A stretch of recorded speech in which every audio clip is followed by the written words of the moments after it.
Hi everybody, welcome back to the channel, and on today's video I'm going to be talking about tool selection and how I go about buying my tools. So first thing is the design. So what I look for there is the tool appropriate for how I'm going to be using it? If I'm doing a lot of heavy chopping, would something like an axe be more appropriate for the job? And if so, well, I'll just buy an axe then if I don't already have one. Okay, large camp tasks, clearing the camp, stuff like that, it maybe be more appropriate to have something like a machete, this condor machete here. So have a think about actually what you're actually going to be doing with the knife most of the time, and the jobs that you're going to be asking for it to do. If it's doing a lot of small stuff, would something like a neck knife be more appropriate for the job?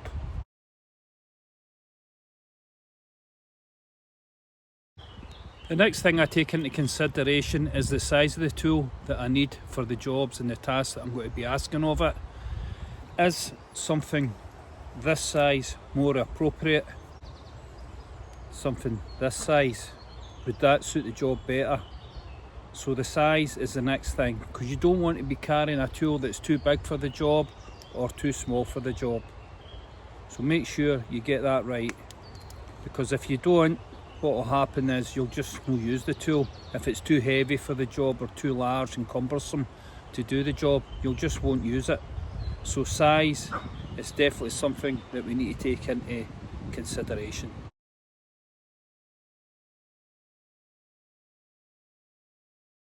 So the next thing on my list will be blade geometry, and the reason I've come up with the blade geometry is I've had loads of knives over the years fail because I've used the wrong blade geometry for the task or the job that I've been doing, and it's actually destroyed my blade edges. So here's a great example of some knots through a piece of wood that I've just processed down. And selecting the proper tool is a must to do the job, because knots like this have destroyed many of my blades over the years, especially the ones with the weaker geometry that are basically not designed to do battening, like your Scandi grinds, your full flat grinds. These have absolutely been destroyed on knots like this. These are so hard you'd actually think that they were nails. And this has led me to basically use solely convex edges over the last 15 years. I've got a few Scandi, I've got a few flat grinds and that, but very seldom do I actually bring them out. So depending on the jobs that you're doing, you need to have the appropriate blade geometry to fit the task ahead of you. And as I said, my favourite over the years has been the convex, like you see in this blade here. Now this is a tracker style blade, and you'll find in a lot of these that the front portion here, the chopping section, as it gets to the quarter round, that's this piece here, it changes into a hollow ground, and hollow ground are notoriously weak, and I've had a few of them buckle and develop waves on it when I've been battening. This section here isn't for battening, this section here, but you know what you're like, you're out there, you're tired, you can't be bothered, and the knife has to do the job. So if it's not fit for purpose because you've selected the wrong blade geometry, this can be a huge failing. So make sure then that you've got the correct blade geometry for the task that you're going to be asking your knife to do. If you're going to be doing a lot of battening for talking's sake or heavy chopping, I would suggest using convexes. If you're going to be doing stuff like carving spoons and tri-sticks, stuff like that, yes, you'll get away with your Scandi grinds.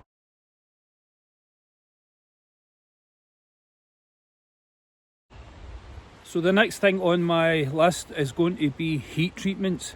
This is probably the most vital one, and a lot of the knife makers spend a lot of time investing time and money and effort into this, and quite rightly so, because it can make a huge difference to the steel that they use.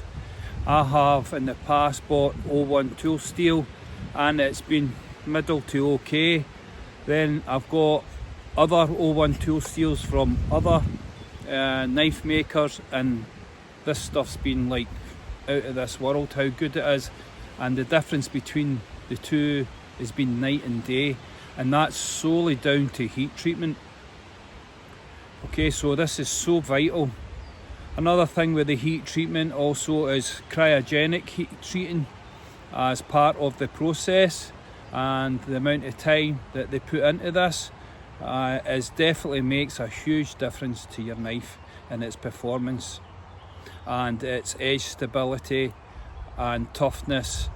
I mean, it can be transforming to a steel, and it can make, you know, low-end steels which are okay to almost super steels. Just for example, this is an E.G.O tool steel model of the Origin Scout. I have a stainless steel version of this, and it's cut in B-cut steel, stainless, and the difference in this steel is absolutely night and day. It's, you know, people talk about super steels and it kind of makes me laugh, but I will say the B-cut is definitely a super steel. This thing just holds an edge and holds an edge. So in the past I've actually had a knife like this one here done in B-cut also, and it took 4.5 years before I needed to get it sharpened by Kev. And when I took it down to him, it was still taking the hairs off my arm. It was just the shoulder round about here was getting a wee bit obtuse, and it was getting more difficult to strop the knife, but it was still hair shaving sharp after 4.5 years and had never been sharpened. I mean, the stuff's brilliant.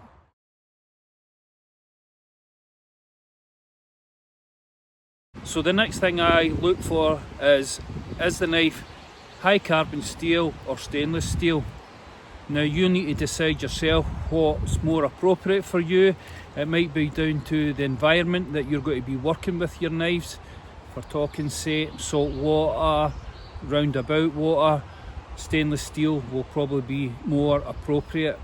Or maybe you go out in the weekend and you don't carry any sharpening kit, where stainless steel again holds an edge much longer, usually anyway.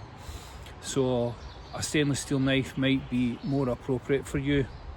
And down to aesthetics also, because high carbon steels have a tendency to oxidize, okay, and then eventually rust, and this takes a look off the knife, where myself, I don't really bother too much with it because my knives are all working tools, but that might be a thing for you. So the thing with high carbon steels is generally I find that they're tougher and much easier to sharpen, and that's why I prefer to use steels like E.G.O tool steel, like this one here.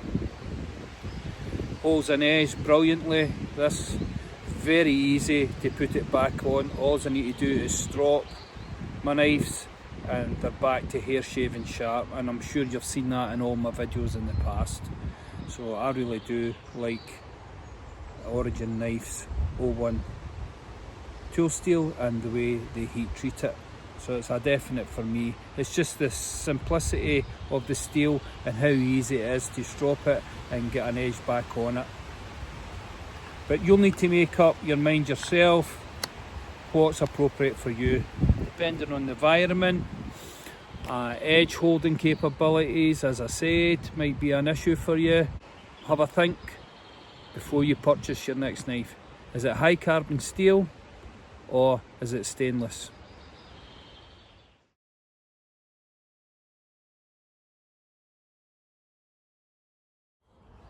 So the next thing for me is the sheath and its carrying options.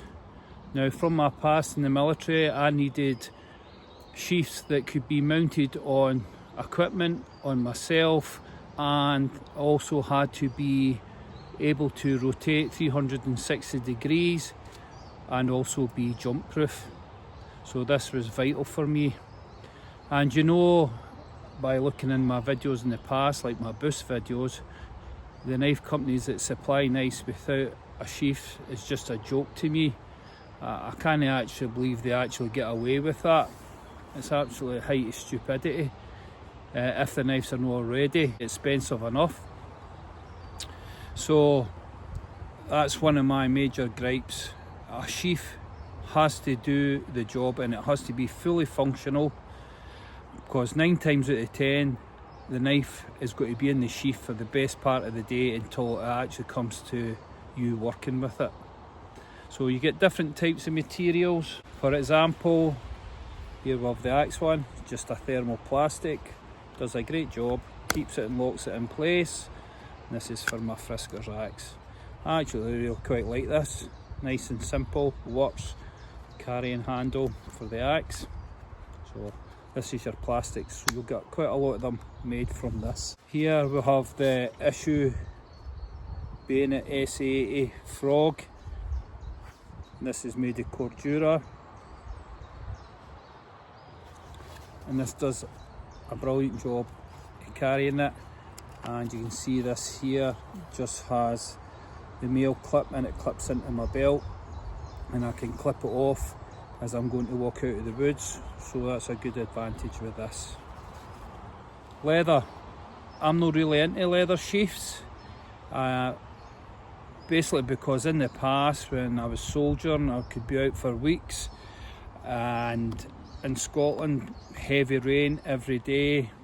Basically this just started to rot. The other thing that used to happen would be, like on my Leatherman sheaths, this stud here would actually rust and stick, and when I went to pull it, it would actually separate off the sheath.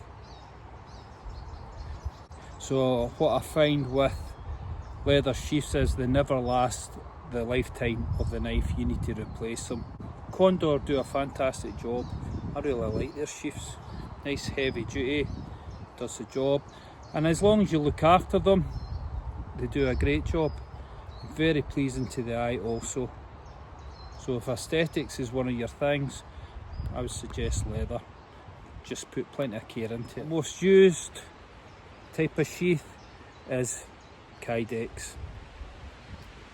Just a form of plastic, does the job, never seems to fail me. Extreme temperatures, yes, I have seen it when I've been in Norway cracking, but that's extreme. But it does a great job. So Kydex is my favourite, and the ability to mount the knife 360 degrees and be able to shake it so it doesn't fall out and keep it secure is also a must for me. So ask what options from your knife maker, if he's got any, when it comes to purchasing your next knife. Is it leather, is it Kydex, is it cordura or plastic?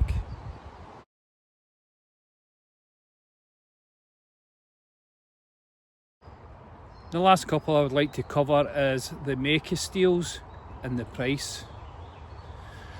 The Make steels then, what I would suggest there is, if you have used some knife steels in the past and they've worked well for you, why don't you just stick with them? You know it works. And I know how you feel when you hear all this, what would you call it, marketing, where they're saying the next super steel is this and this and this, and then you've got to keep up with the Joneses. Then you get it and you actually find, nah, it's not actually worth it. And I've actually found this a lot with these CPM steels that I've got from America. They're fantastic at holding an edge, I will say that, but they seem to be a bit more brittle. And this new one at the moment, which seems to be the latest fad, is Magna Cut.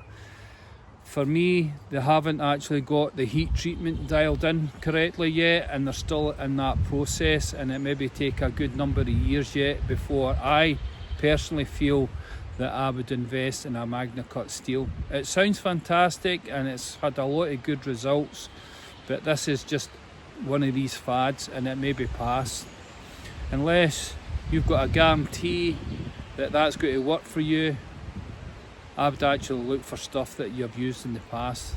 The other big thing is as well, we're using these super steels, is the price. It can quadruple the price of a steel for the same size of knife in O1 or A mod for talking's sake, you know, or Sleipner steel or D2s. They'll just do the same type of job. And in all honesty as well, the other thing is 9 times out of 10 people wouldn't be able to tell you if there was a table in front of you with the same knife, all made of different steels, what steel was what. All you'd be able to tell them is this one here seems to hold an edge better, and the other thing is the price. So that's my rant today on how I go about selecting my tools and a bit of advice for you.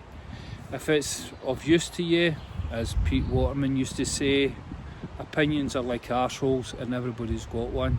So this was mine today. So I hope you get something from the video. If you do, that's fantastic. Put a couple of comments in. I like to hear from you, a bit of feedback if we think we're on the right lines. And if you've got anything that you'd like to add to my list, put it in the comments and let us hear. And that's me for today then. I'm going to need to go because this rain has been horrendous today, and I've been trying to film in and out of the rainstorms. But that's me finished then. So thanks for coming on to the channel, and I'll catch you on my next video. Cheers.